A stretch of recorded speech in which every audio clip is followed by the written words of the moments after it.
Hi friends, క్విక్గా చేసుకునే సేమియా ఉప్మా టేస్టీగా ఉంటుందండి. బ్యాచిలర్స్ కూడా ఈజీగా ప్రిపేర్ చేసేసుకోవచ్చు.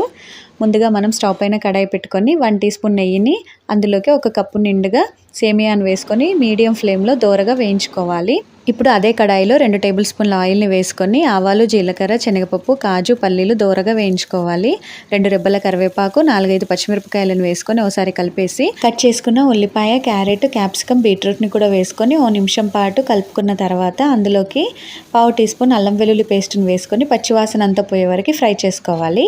ఆ తర్వాత సన్నగా కట్ చేసుకున్న 1 టమాటాను కూడా వేసుకొని 2 నిమిషాల పాటు ఫ్రై చేసుకోవాలి. ఆ తర్వాత 2 కప్పుల వాటర్, రుచికి సరిపడా సాల్ట్, కొద్దిగా కట్ చేసుకున్న కొత్తిమీరని వేసుకొని ఈ నీళ్లు మరుగుతున్నప్పుడు మనం వేయించి పెట్టుకున్న సేమియాని వేసి ఉడికించుకోవాలి. ఇలా ఉడికిన తర్వాత 1/2 నిమ్మకాయని పిండుకొని ఒకసారి అంతా కలిపేసి స్టవ్ ఆపేస్తే ఎంతో టేస్టీగా ఉండే సేమియా ఉప్మా రెడీ.